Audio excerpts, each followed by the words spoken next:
एकादशी किया? कहा हम बाबा हम निर्जला एकादशी करते हैं। निर्जला किसी भी एकादशी में पानी नहीं पिए बाबा, क्योंकि हमारे नंद बाबा के घर लाला हो जाए, इसलिए हमने तो पूरा का पूरा एकदम निर्जला एकादशी किया। बाबा ने कहा अरे महाराज तेरी ही कृपा है कि मेरे घर लाला हुआ। नंद्यति सर्वजनान स नंदः, जो सबको आनंद प्रदान करे उसका नाम नंद है। उसी के घर भगवान आते हैं महाराज, जो सबको खुश करे उसके घर भगवान आते हैं। नंद बाबा ने कहा हम लोग होते तो कहते कि हम तो नहीं जानते, हमने तुमको कब बताया कि निर्जला एकादशी कर रहे हो, प्रमाणित करो। नंद बाबा ने 1 मिनट में ही मान लिया, हाँ महाराज आप ही के आशीर्वाद का प्रभाव है कि मेरे घर लाला। देखो जस बांटना चाहिए। कोई कहे ना मेरे आशीर्वाद से तेरे घर खुशी आई है, हाथ जोड़ लो, कहा हाँ महाराज आप ही के आशीर्वाद से तो हुआ है। इसमें क्या घटा? आपका न कोई रुपया लगा न पैसा लेगा, उसका रोम रोम आपको आशीर्वाद देगा, तो ले लो आशीर्वाद। ये कहने की क्या जरूरत है कि तेरा कोई योगदान नहीं है, जो है तो मेरा योगदान है। ये तो अहंकार हो गया। नंद बाबा को तो अहंकार है नहीं। नंद बाबा ने कहा अच्छा बोलो तुमको क्या चाहिए? बाबा बाबा मेरे पास गैया नहीं है दूध पीने के लिए, हमने सोचा था कि आपसे मांगूंगा। नंद बाबा ने कहा तू पहले क्यों नहीं बोला, तेरे घर गैया भिजवा देते, तू इतना दिन बिना दूध के क्यों था? कहा बाबा मैंने भी एक बात सोची थी कि जब अपने बाबा के घर में लाला आएगा ना उसी दिन गैया मांगूंगा, इसके पहले नहीं मांगूंगा। अच्छा चल तो इसको गैया देता हूँ। और इन्होंने तुरंत नंद बाबा ने 5,000 गाय दी दिया। 5,000। कहा अब तो खुश हो? कहा महाराज अब तो बहुत खुश है। 5,000 गाय लेकर के वो ब्राह्मण देवता अपने घर में पहुंचे। जब घर में पहुंचे ना महाराज, उनकी पत्नी गई थी कहीं पानी वानी लाने। पहले के जमाने में पानी बाहर से भरना होता था, तो पानी लाने के लिए गई थी। इधर से उनके पति देवता गाय लेकर के आ गए बहुत सारे। अब कुछ गायों को सामने बांधा, कुछ को बरामदे में बांधा, जगह नहीं मिला तो शयन कक्ष में भी बांध दिया। अब भी नहीं अटी तो ले जाके एक रसोई घर में भी बांध आया। उधर से जब उनकी धर्मपत्नी आई तो देखा कि अरे इतनी सारी गाय कहां से आ गई? कहा इतनी गाय किसकी लेकर के आ गए? हम लोग रहेंगे कहाँ? चारों तरफ गाय ही गाय हो गई, अब हम लोग रहेंगे कहाँ? इतना गाय कहाँ से लाए? कहा अरे तुमको नहीं पता नंद के घर लाला हुआ है। और उनसे मैंने कहा कि मैंने साल भर जो एकादशी की निराहार रह करके किया, तो मेरे आशीर्वाद का फल है कि तेरे घर लाला हुआ। तो उन्होंने 5,000 गौएं दे दी। पत्नी बिगड़ने लगी, हमारे बाबा तो बहुत सीधे हैं, तूने 5,000 क्यों ले लिया? तेरे जैसे बहुत सारे लोग मांगने आएंगे, तू 5,000 गौएं तू ही क्यों ले लिया? देखो माताएं कितनी दयालु होती है। पति देवता तो लेके चले गया, डांट भी खाने लगे, इतनी गाय क्यों लाए हो? उन्होंने कहा अरे भाग्यवान थोड़ा ठहरो, बताता हूँ इतनी गाय क्यों लाया। कहा बताओ। कहा देखो इसमें से क्या करेंगे ना, आधी गाय जो है तुम्हारे मायके पहुंचा दे, ठीक है? तो थोड़ी थोड़ी मुस्कुराई, है ना, जो गुस्सा था ना थोड़ा अब कम हुआ, थोड़ी मुस्कुराई। कहा ठहरो और भी बताते हैं। कहा क्या? बाकी आधी जो बची ना उस आधी में से आधी अपने सढ़ुआना भेज देंगे। बस अब तुम बहुत खुश हो गई, आप क्या कहना? अरे आपने बहुत अच्छा किया है ना, बहुत बढ़िया काम किया है ना, आपने सारी गाय लाई, अब खुश हो गई। तो इस प्रकार से अब वो ब्राह्मणी भी दौड़े दौड़े गई, सब जाने लगे महाराज। और नंद के घर में तो मानो होली बन गई। अब क्या होता था, सब लेके जाती थी कि मक्खन मलाई से लाला का अभिषेक करेंगे, नहवाएंगे। और खुशी इतनी हुई कि एक दूसरे को ही दही दूध उड़ेल उड़ेल करके एक दूसरे का अभिषेक करने लगी और आनंद में खूब कूदने लगी। कन्हैया टुकुर टुकुर देखते थे, अरे दही ला रही हो हमारे लिए, हमको स्नान कराने के लिए आए, अपने ही सब डाल डाल करके नहा रही है, कूद रही है, हमको तो कोई पूछता ही नहीं, सबको सब अपने ही आनंद में है।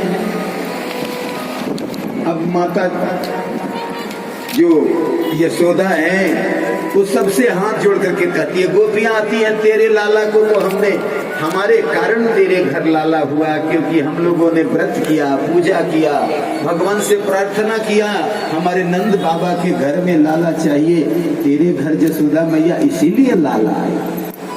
यशा ददाती इति यशोदा।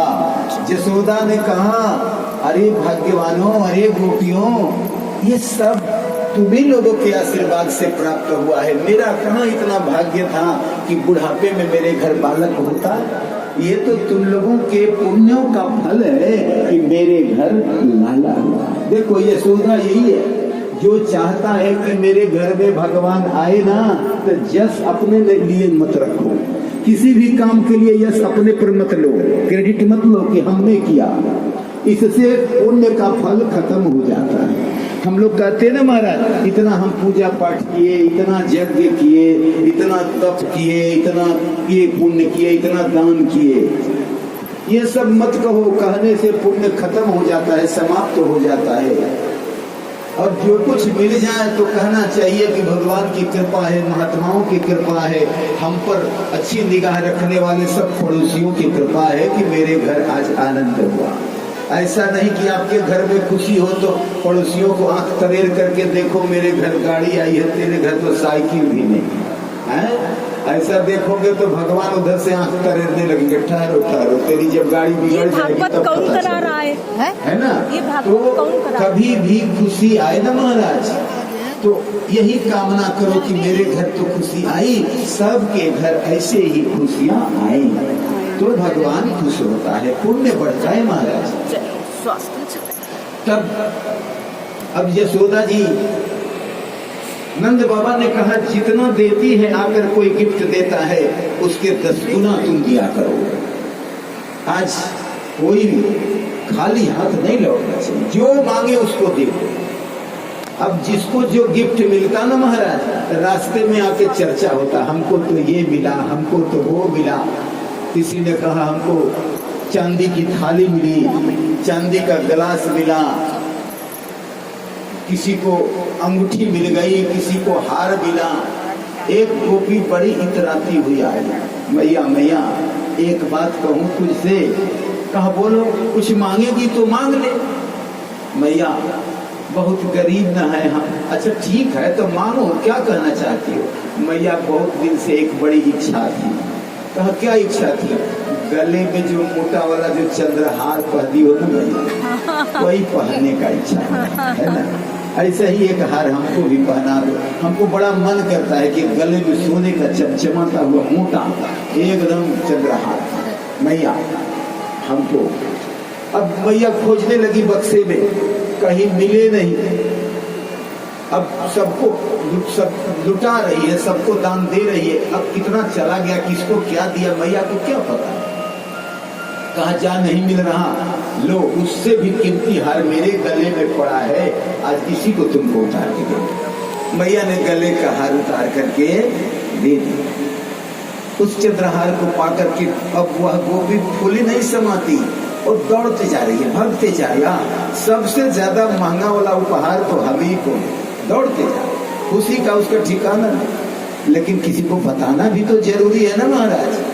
कुछ धन मिल जाए, कुछ प्राप्त हो जाए तो नहीं, जब तक किसी को बताएंगे तो आनंद नहीं आएगा।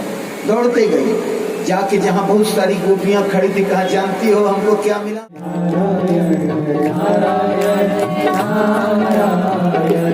श्री हरि नारायण नारायण नारायण, श्री हरि नारायण नारायण नारायण, बद्री नारायण नारायण नारायण, बद्री नारायण नारायण नारायण, श्री हरि नारायण नारायण नारायण।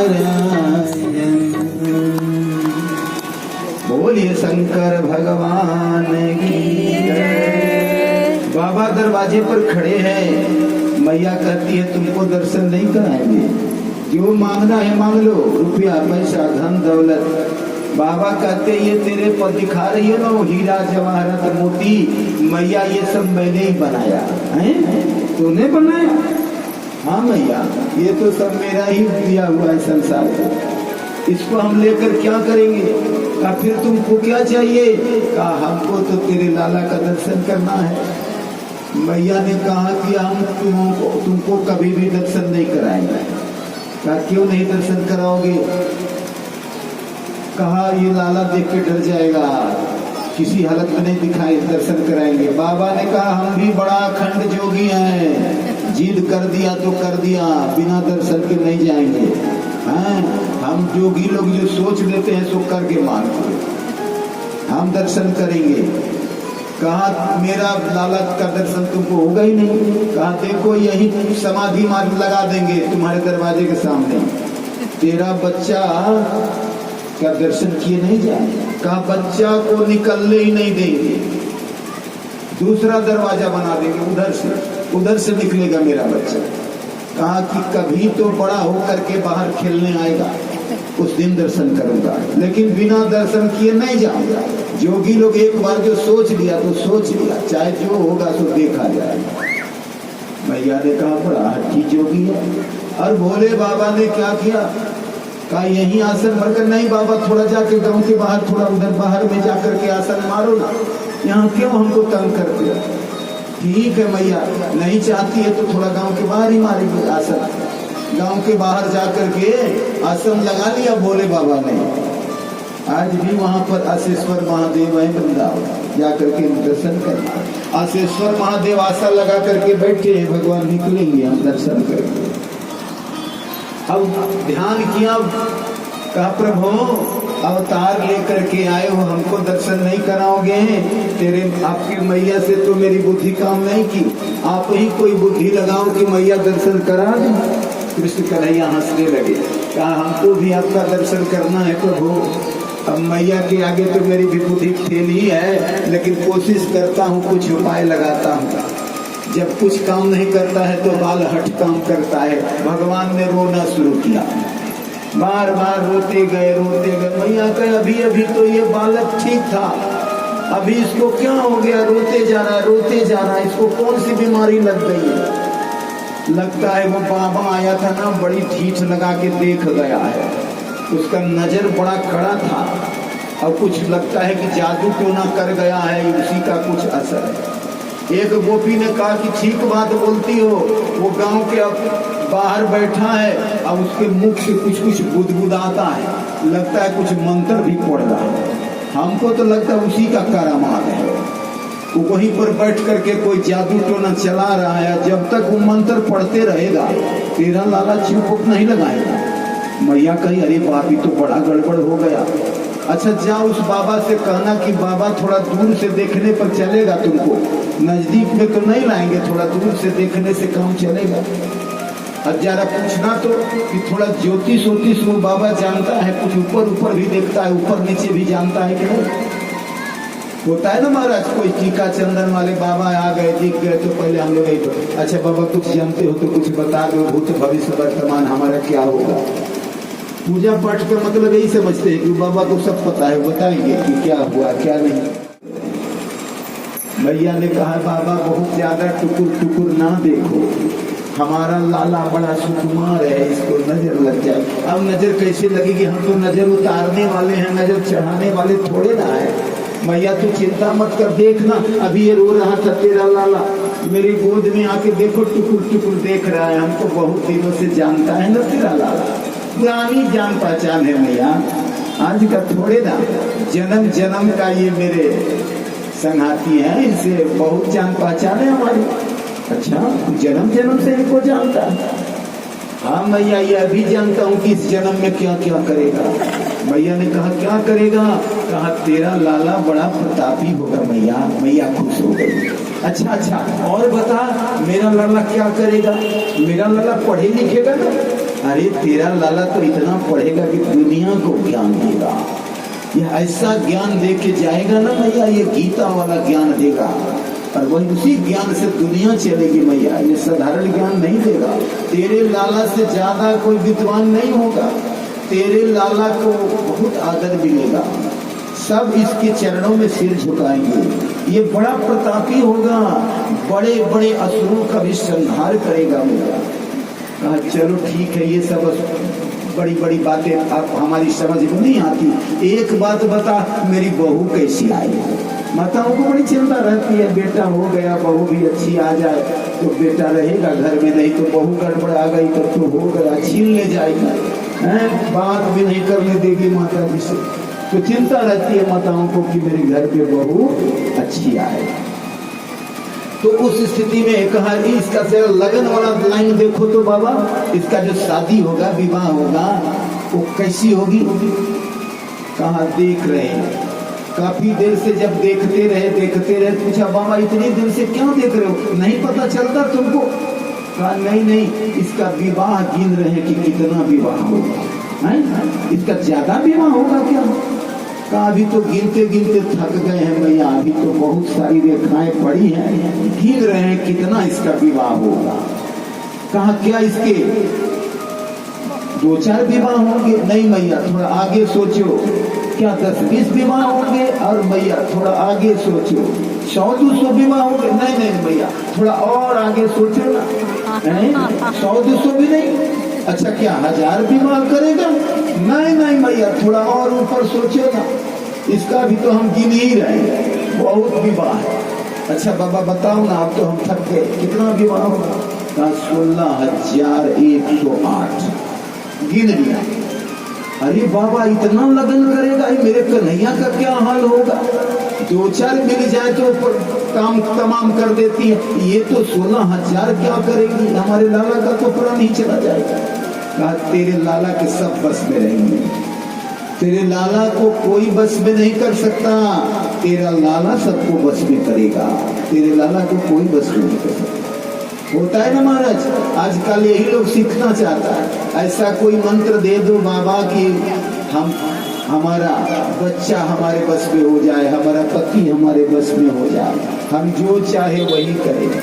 अरे बस में तो भगवान के ही रहने दो, अपने बस में किसी को मत करो, न देवता को, न मनुष्य को, न पति को, न बेटे को। बस में करना है तो अपने ही बस में हो जाओ भगवान। बड़ी सुंदर बात कही। फिर भगवान वहां से विदा हुए भोले बाबा। उसके बाद त्रयोदशी तिथि को, द्वादशी तिथि को भोले बाबा आए। त्रयोदशी तिथि को नंद बाबा कर देने के लिए गए कंस के दरबार में। वहां नियम था कि किसी के यहाँ बच्चा होगा तो राजा के यहाँ कर देना होगा, नहीं तो राजा दंडित कर देगा। तो कर देने के लिए अपना सोना चांदी सब लेकर के गए राजा को कर देने त्रयोदशी को। वहां गए तो जाकर के कारावास में जाकर के वसुदेव जी से भी मुलाकात किया। वसुदेव जी को नंद बाबा बोले हमको बड़ा दुख है, सुना है कि तेरे 6 बच्चे को कंस ने मार दिया, 7वां बच्चा सुना कि बच्ची हो गई और उसको भी कंस ने मार दिया। वसुदेव जी ने कहा जाने दो भैया, अब जो मेरे भाग्य में लिखा था सो हो गया, लेकिन तेरे घर तो लाला आया ना। अब इनको तो चिंता थी, जानते थे कि अपने बच्चे को इनके घर दे करके आए हैं, उसके बारे में चर्चा करना था। कहा कि तेरे घर जो लाला आया है ना वो भी तो मेरा ही ना है। कह दिया मजाक नहीं, असली बात तो यही थी। कहा तेरे घर जो लाला है ना वो भी तो मेरा ही लाला हुआ। कहा बिल्कुल सही बात है, वो लाला हो बेटा तो तेरा भी है। वो तो सोचे कि ऐसे ही कह रहे हैं, लेकिन बात तो सच्ची थी। नंद बाबा ने खुश होकर कहा तेरा भी नहीं, तेरा ही लाला। अब नंद बाबा को, ये वसुदेव जी को आनंद हो गया। अच्छा वो बच्चा कैसा है, देखने में कैसा लग रहा है? अभी अब बड़ी सुंदर है, जो देखता है देखता ही रह जाता है, मोहित हो जाता है। अद्भुत जादूगरी है उसके चेहरे में, जो एक टक देख लेता है, नजर कभी हटती नहीं। उन्होंने वसुदेव जी ने कहा, देखो कंस बड़ा दुराचारी है, इसने आदेश दिया है कि जितने नए नए बच्चे जन्म लिए सबको मार दो। ऐसा करो, अब जल्दी से चले जाओ, नहीं तो पता नहीं क्या उत्पात करे कंस। नंद बाबा सोचने लगे, कुछ उत्पात ना हो, मन में आशंका हुई, डर हुई, वहां से चल दिए। चलने लगे तो मन में चिंता।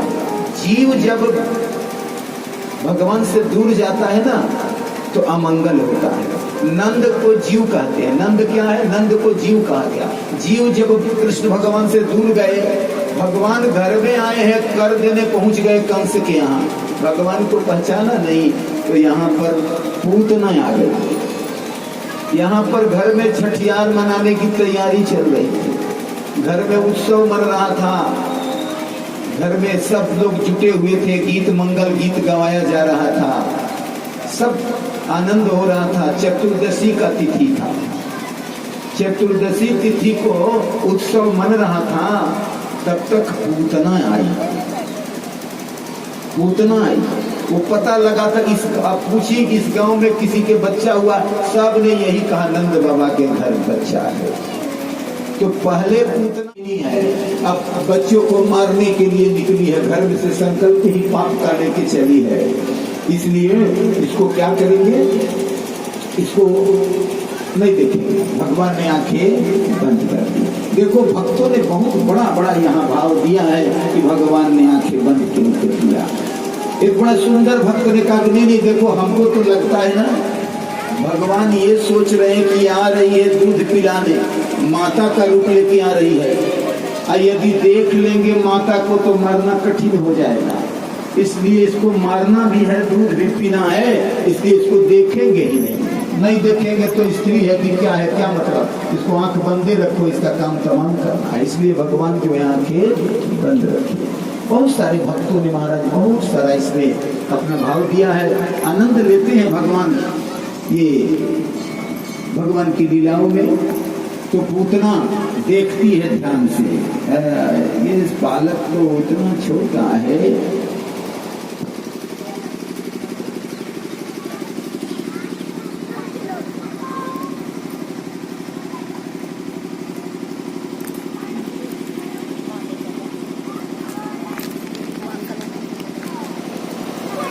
टीके पर ही जाएगा, नजर से बच जाएगा बच्चा, है ना। तो ऐसा करना चाहिए, ये अच्छा चीज है। तो इस तरह से मैया ने बहुत सारा नजर उतारा, ये मतलब इनका इस तरह से ये हुआ। उसके बाद तृणा बताया, मैया एक दिन बैठ करके बच्चे को दूध पिला रही थी। भगवान ने ध्यान से देखा तृणा बरता रहा है। ये जो तृणा बरता है ना महाराज, ये पांडु देश के राजा सहस्त्राक्ष है। तृणावर्त पूर्व जन्म में पांडु देश का राजा था, जिसका नाम था सहस्त्राक्ष। यह बड़ा उदंड था और यह एक नर्मदा नदी में यह स्नान कर रहा था। वहां पर दुर्वासा ऋषि आ गए, नंगा ही स्नान कर रहा था। देख करके महात्मा को कपड़ा नहीं पहना, महात्मा को गुस्सा आ गया, कहा कि नंगे स्नान करता है, दूसरे से महात्माओं का कोई ख्याल नहीं करता, तो श्राप दे दिया, जा तू हवा बन जा। इसलिए श्रापित किया। तो ये रोने लगा था इसको भी, तो मैं उसका नामकरण करने आया। कहा बाबा तो बहुत सुंदर बात है, मेरे घर भी एक बुढ़ापे में लाला हुआ है, आप जैसा भारी विद्वान फिर मिलेगा नहीं, आप ऐसा करो कि इसका भी नाम रख दो। कहा कि चलो ठीक नाम रख देते हैं, लेकिन एक बात का डर है, कंस को पता चलेगा कि मैंने तेरे बेटे का भी नामकरण किया तो बड़ा गड़बड़ हो जाएगा, वो जान जाएगा कि यह वसुदेव जी का लड़का, तब तुम्हारे लिए भी मुश्किल हो जाएगा। फिर क्या करेगा, इसका छुप के संस्कार करो, गौशाला में इसका नामकरण होगा, किसी को बुलाओ नहीं, किसी को निमंत्रण मत दो, गांव में हल्ला मत मचाओ कि यहाँ नामकरण होने जा रहा है, गौशाला में चुपचाप बैठ जाओ, वहाँ पूजा करेंगे, इसका नामकरण करेंगे। और गर्गाचार्य की बात मान ली गई। महाराज का हमारा आप जैसा विद्वान नाम रखे तो मेरा बेटा नामी होगा, क्योंकि विद्वान जब नाम रखते हैं तो उसका प्रभाव जीवन भर पड़ता है।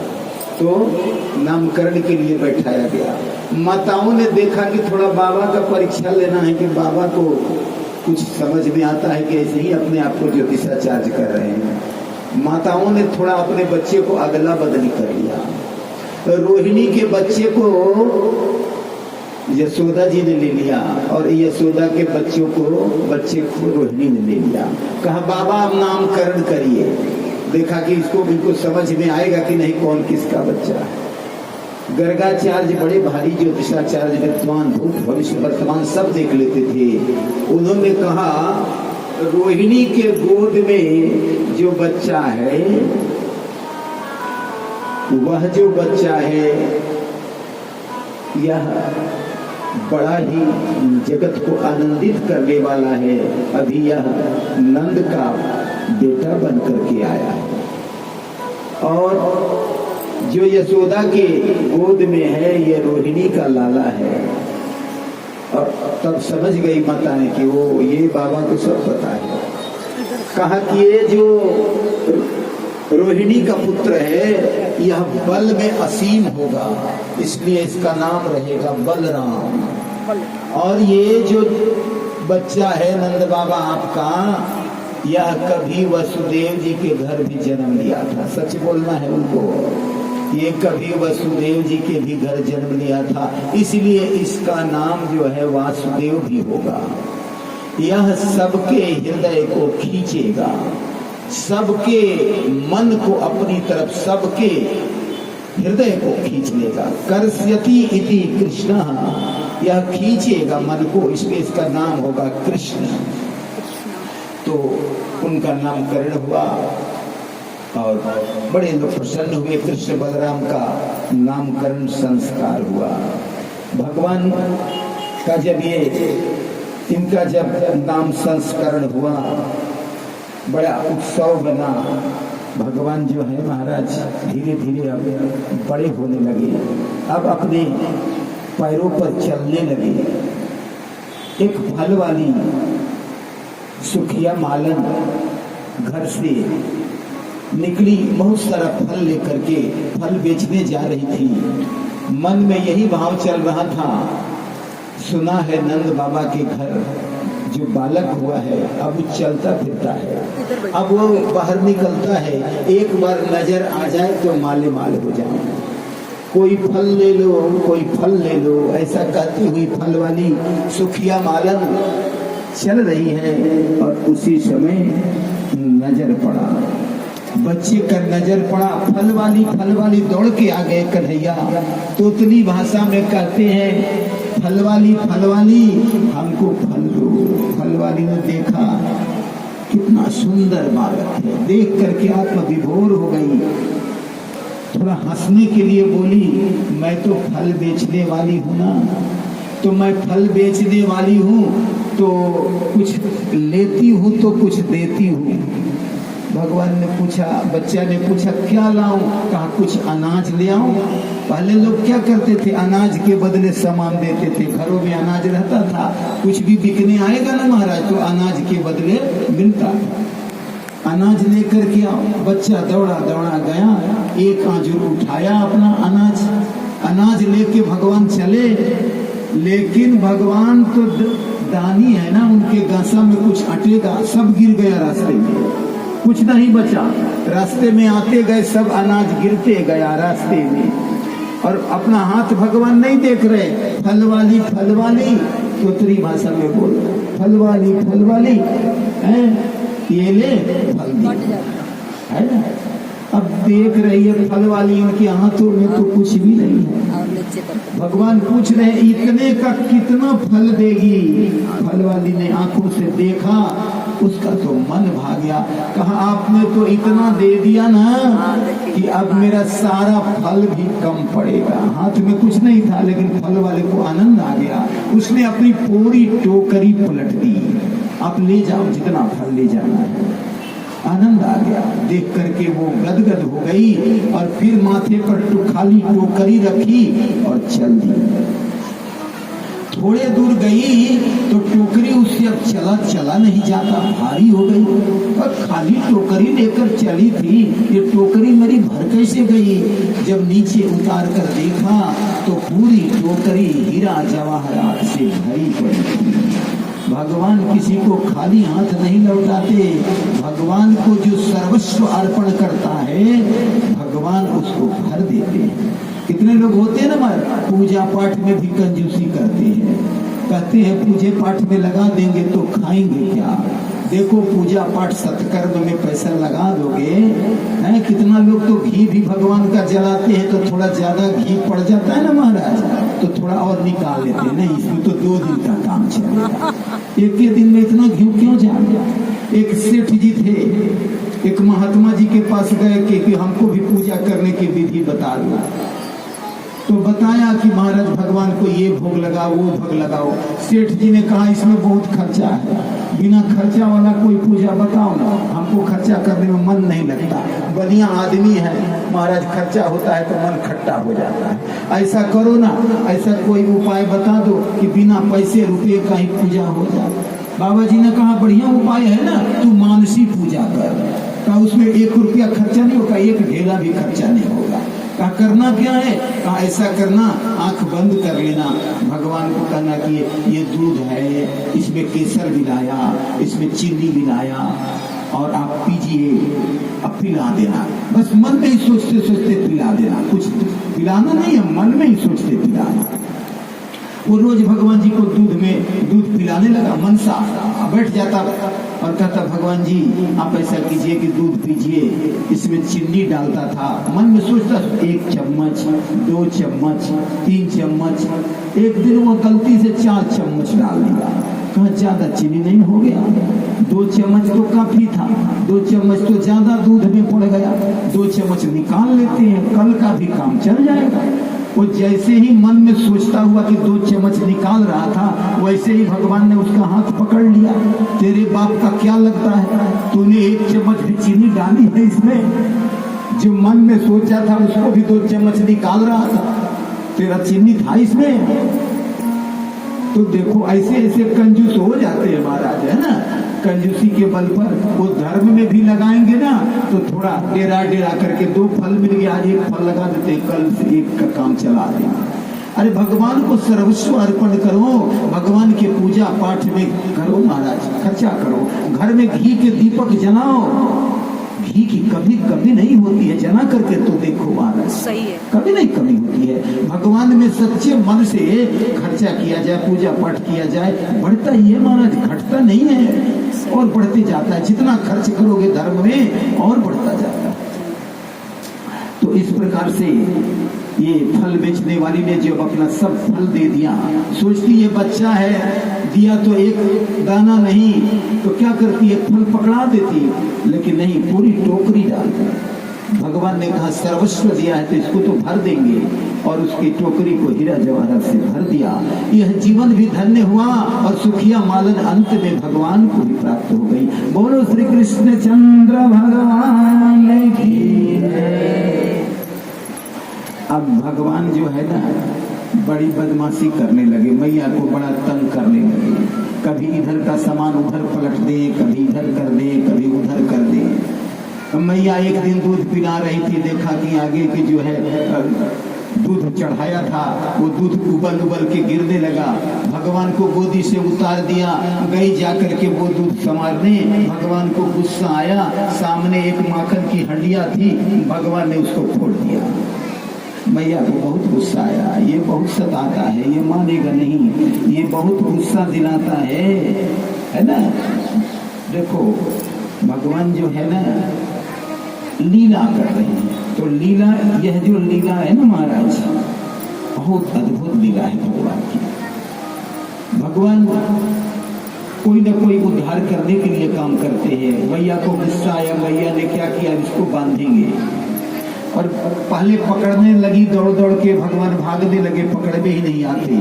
बहुत कोशिश की, देखा मैया थक गई, अब नहीं पकड़ रही, तो भगवान स्वयं पकड़ा गए। अपने बल के दम पर चाहोगे कि हम जप करके तप करके भगवान को पकड़ ले, भगवान नहीं पकड़ाएगा। भगवान को पकड़ने का प्रयास करोगे, भगवान नहीं पकड़ाएगा। भगवान स्वयं आकर के दर्शन देते हैं। कितना भी भागोगे भगवान नहीं मिलेंगे, भगवान स्वयं दर्शन देते हैं। बस भगवान में मन लगाए रखो। मैया ने भी बाद में जब समर्पण किया तो पकड़ाए और उनको बांधने लगी। मैया उनको रस्सी से बांधने लगी, उखल से बांध दिया। उखल से बांध दिया ना, और बांध करके जब बांधने लगी तो जब बांधती महाराज 2 अंगुल रस्सी कम हो जाती थी। भक्तों ने कहा कि इसलिए 2 अंगुल कम हो जाती थी। सत रज तम 3 गुण बताए गए हैं। मन कभी सत्य में रहता है, कभी रज में रहता है, कभी तम में रहता है। जब अभी आप कथा सुन रहे हो ना, आपका मन सतोगुणी है।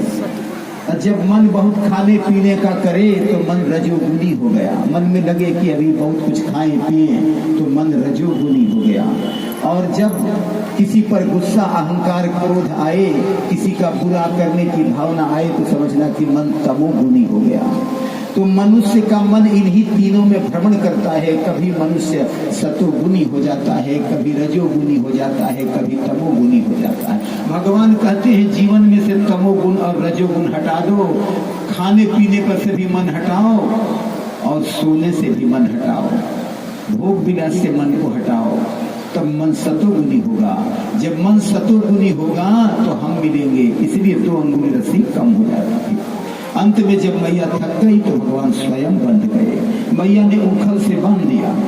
भगवान ने देखा कि मैया उखल से बांध कर चली गई तो उखल को ही खींचते हुए लेकर के आगे बढ़े। सामने 2 पेड़ थे, ये जड़ एक ही था, 2 पेड़ एक ही जड़ में निकले थे। यमलार्जुन का पेड़ था जिसका जड़ एक ही, 2 पेड़। ये यमलार्जुन का पेड़ में जा करके उसको लगा दिया। ये यमलार्जुन का जो पेड़ था ना महाराज, यह पेड़ पूर्व जन्म में कुबेर भगवान के बेटे थे दोनों, नलकुबर और मणिग्रीव। नलकुबर और मणिग्रीव कुबेर भगवान के बेटे थे। धन की कोई कमी नहीं थी। नारद जी कहते हैं कि सबसे बड़ा मद है श्रीमद। श्रीमद का मतलब श्री मन लक्ष्मी, मद मतलब अहंकार। श्री का अहंकार हो गया, धन का अहंकार हो जाता है ना महाराज। व्यक्ति को धन का, बल का अहंकार हो जाता है तो वह व्यक्ति अहंकारी हो जाता है। तो ये श्री का, ये तो कुबेर के बेटे थे। कुबेर तो धनाध्यक्ष है, उनके पास धन की कमी नहीं।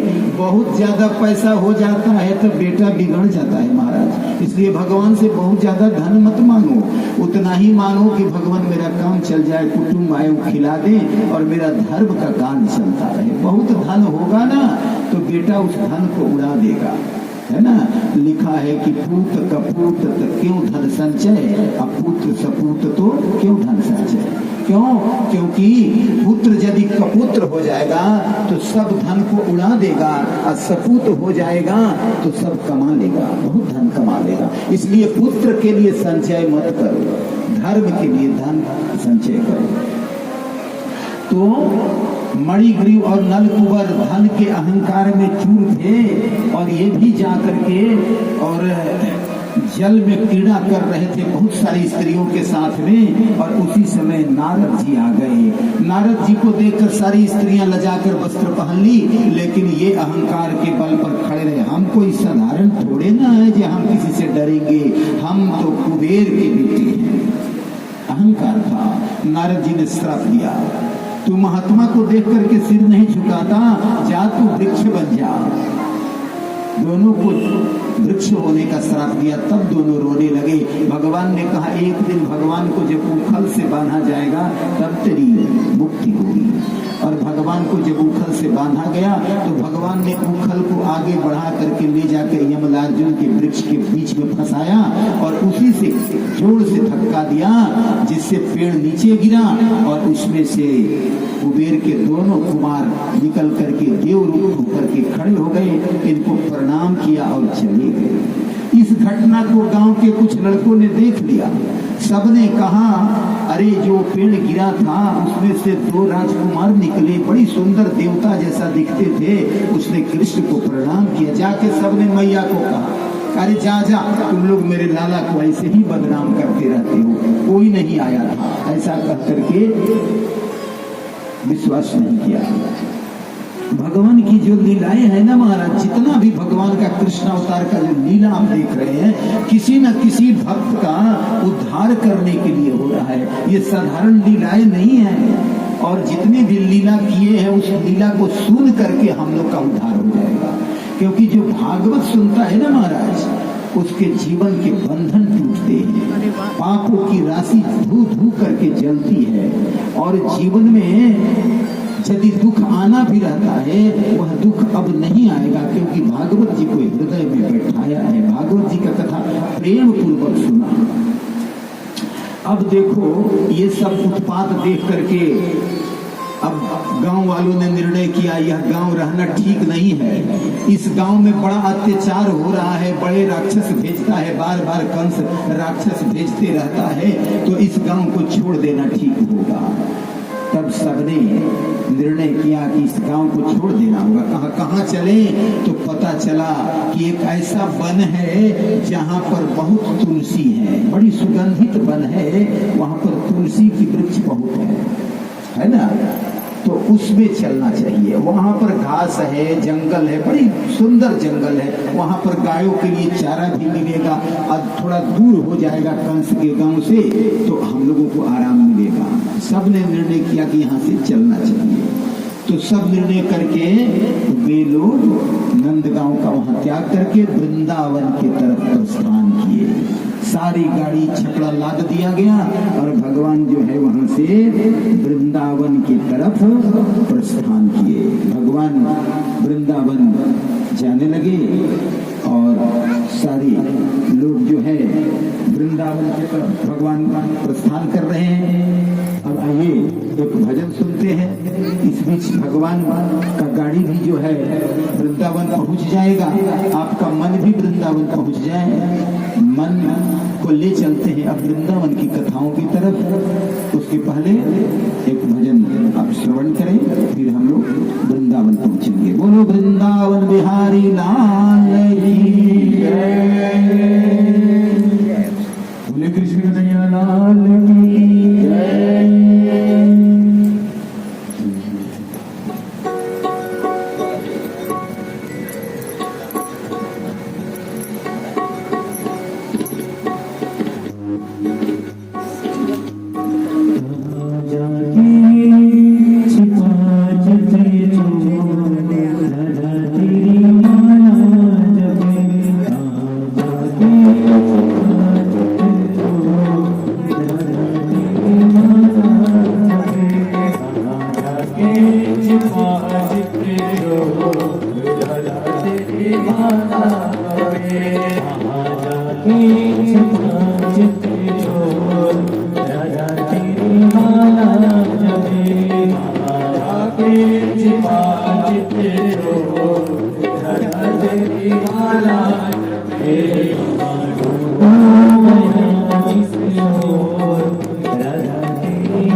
कुछ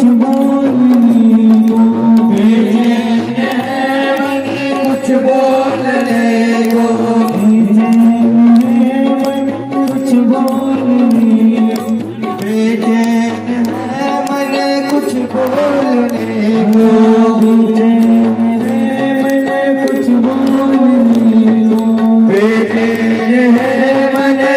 बोलने को, बंसी की तारों में तन डोलने को, बंसी की तारों में तन डोलने को,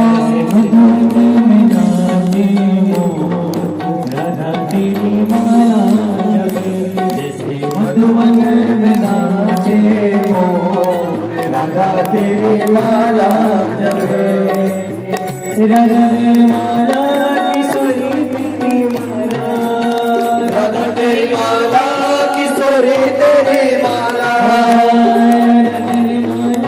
किशोरी तेरी माला, राधा तेरी माला किशोरी तेरी माला,